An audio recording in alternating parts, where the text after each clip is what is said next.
Assalamualaikum warahmatullahi wabarakatuh. Perkenalkan, nama saya Juliana Pujarwini. Saya dari Bimbel Gajah Mada. Di sini saya sebagai tentor biologi. Sebelum memasuki materi biologi, babnya tentang virus, kita like, komen, subscribe TPB Gajah Mada ya. Oke, bab biologi sekarang kita akan membahas tentang virus. Virus apakah itu? Virus adalah benda yang sangat kecil, tidak bisa dilihat dengan kasat mata. Pertama kali kita akan membahas tentang sejarahnya, cirinya, strukturnya, dan replika virus atau reproduksinya virus. Oke, kita akan membahas tentang sejarah virus. Meneliti virus maksudnya di sini adalah D. Ivansky dan kedua M. Bergering. Dia mengatakan atau dia mempelajari penyakit mosaik pada tembakau. Penyakit ini mengakibatkan daun tembakau bercak kuning. Namun pada pertemuan selanjutnya yang meneliti adalah M. Stanley, dia mengatakan bahwa bakteri dan virus itu berbeda. Dia menyimpulkan bahwa virus itu bisa dikristalkan. Oke, kita akan membahas tentang ciri-ciri dari virus. Yang pertama, virus memiliki satu unit asam nukleat, di mana namanya adalah DNA atau RNA saja. Yang kedua, ukurannya sangatlah kecil, yaitu antara 25 sampai 30 mikro. Tubuh virus tidak berbentuk sel. Virus tidak memiliki inti sel, sitoplasma, membran sel. Yang ketiga, virus makro metaorganisme. Yang terakhir, virus memiliki bentuk tubuh yaitu berbentuk bulat, bentuk T, dan silindris. Oke, selanjutnya kita akan membahas tentang struktur virus. Struktur virus ada bentuk virus, bagian tubuh luar, bagian inti, dan ukuran virus. Bentuk virus terdiri dari ada yang bermacam-macam bentuknya. Yang pertama ada bentuk yang memanjang atau batang, bentuknya oval, bulat, dan ada pula yang berbentuk huruf T. Tubuh virus tersusun atas selubung yang namanya kapsin. Kapsin tersusun atas molekul protein. Di dalam kapsin terdapat inti yang tersusun namanya asam nukleat. Virus tidak memiliki sitoplasma, jelas tadi, yang seperti ada di sel, tidak memiliki organel sehingga dia tidak melakukan metabolisme. Satu unit virus yang mampu menginfeksi organisme hidup disebut virion. Oke, yang selanjutnya kita akan membahas tentang bagian tubuh luar dari virus. Bagian tubuh luar virus terdiri dari kepala, ekor, dan serabut ekor. Di dalam kepala virus terdapat nukleus atau inti sel. Yang kedua, ekor berfungsi sebagai alat menginfeksi. Serabut ekor sebagai penerima rangsang atau reseptor. Bagian kepala dan ekor memiliki selubung yang disebut namanya kapsin. Jadi, bagian kepala dan ekor memiliki selubung yang disebut kapsin. Selubung kapsin atau namanya kapsid itu tersusun atas molekul protein.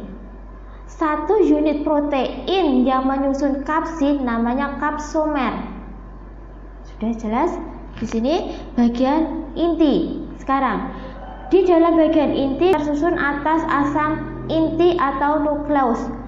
Virus memiliki asam nukleat yang bervariasi, ada yang DNA saja atau RNA saja. Jadi jelas, kalau DNA atau RNA saja mempunyai fungsi sebagai materi genetik, yaitu memberi kode-kode pembawaan sifat dari virus. Yang keempat, ukuran virus. Ukuran virus sangatlah kecil, yaitu ukuran ultramikroskop. Virus tidak dapat dilihat dengan mata, tapi dia menggunakan mikroskop elektron. Virus bukanlah sel karena dia tidak memiliki sitoplasma, membran sel, ribosom, dan sitoplasma. Hanya virus dapat bisa dikristalkan. Oke, selanjutnya kita akan membahas tentang reproduksi virus atau replika virus. Tahap-tahapannya dari replika virus yaitu daur litik dan lisogenik. Daur litik adalah pemecahan dinding bakteri. Daur litik terbagi menjadi 5 yaitu fase adsorpsi, fase injeksi, fase sintesis, fase perakitan, dan fase litik. Kita membahas tentang fase adsorpsi atau fase penempelan, di mana dengan melekatnya ekor virus pada dinding sel bakteri, virus dapat menempel pada sel-sel tertentu yang diinginkan karena memiliki reseptor di ujung-ujung serabut ekor. Yang kedua, fase injeksi atau fase pemasukan asam inti. Setelah terjadi pembentukan lubang atau kapsil virus berkontraksi untuk memompa asam nukleatnya, DNA atau RNA saja, masuk ke dalam sel. Oke, selanjutnya yang C, kita membahas tentang fase sintesis atau fase pembentukan. Pembentukan bagian-bagian virus baru. Jadi, DNA virus memproduksi enzim penghancur yang akan menghancurkan DNA bakteri. DNA virus mereplikasi diri berulang kali dengan jalan mengopi diri. Dia akan membentuk DNA virus dalam jumlah yang banyak. DNA virus melakukan sintesis protein yang akan dijadikan kapsin dengan menggunakan ribosom dan enzim bakteri. Keempat adalah fase perakitan. Fase perakitan di sini adalah kapsin yang bersintesis mula-mula terpisah-pisah antara kepala, ekor, dan serabut ekor. Bagian kapsin dirakit menjadi kapsin virus yang utuh atau yang baru. DNA virus memasuki ke dalamnya. DNA virus jadinya masuk ke dalamnya dan terbentuklah virus yang utuh atau virus yang baru. Maksudnya di perakitan itu seperti itu. Fase litik yaitu fase pemecahan sel inang. Jadi perakitan virus selesai, virus memproduksi enzim lisosim. Enzim penghancur namanya itu dinding sel bakteri. Dinding sel bakteri hancur, bakteri mengalami lisis dan virus baru akan keluar untuk mencari inang barunya. Oke, selanjutnya kita akan membahas yang kedua, daur lisogenik. Artinya atau pengertian dari daur lisogenik adalah replika genom virus yang tanpa penghancuran sel inangnya. Tadi kalau daur litik adalah penghancurnya. Sekarang kalau lisogenik itu tanpa menghancurkan sel inangnya. Yang daur lisogenik dibagi menjadi ada fase absorpsi sama fase injeksi, fase penggabungan, fase pembelahan, fase sintesis, fase perakitan, dan fase litik. Yang pertama, fase absorpsi sama injeksi itu cara kerjanya sama kayak di daur litik. Jadi langsung ke fase penggabungan. Fase penggabungan sendiri adalah di mana fase ini, fase injeksi, DNA virus memasuki ke tubuh bakteri. DNA virus menyisipkan ke DNA bakteri atau melakukan penggabungan. DNA bakteri berbentuk sirkular. DNA berupa benang ganda yang berpilin. DNA bakteri putus.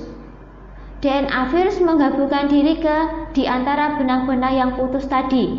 Barulah terbentuk DNA sirkuler baru yang disisipi DNA virus.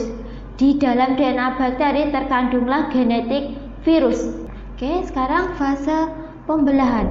Fase pembelahan adalah dalam keadaan tersambung, maksudnya di sini DNA virus yang tidak aktif yang disebut dengan profag. DNA bakteri dan DNA virus bergabung, maka DNA bakteri melakukan replikasi, profag juga ikut melakukan replikasi. sintesis sendiri adalah fase pembelahan. Jadi profag yang memisahkan diri dari DNA bakteri kemudian menghancurkan DNA bakteri, virus mengadakan sintesis, yaitu mensintesis protein yang digunakan sebagai kapsin virus.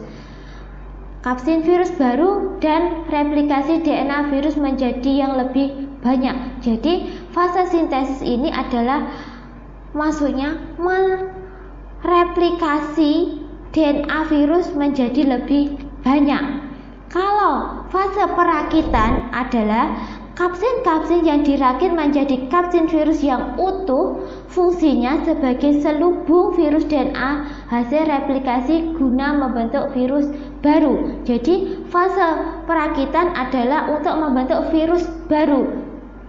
Fase litik adalah setelah membentuk virus-virus baru yang terjadi di lisis tadi, sel bakteri, virus yang terbentuk berhubungan berhamburan keluar maksudnya dari sel bakteri menyerang bakteri baru. Selanjutnya virus mengalami daur litik atau lisogenik lagi. Oke, pembelajaran hari ini kita tutup tentang materi virus. Sebelumnya jangan lupa tonton channelnya Semua Materi di Gajah Mada. Assalamualaikum warahmatullahi wabarakatuh.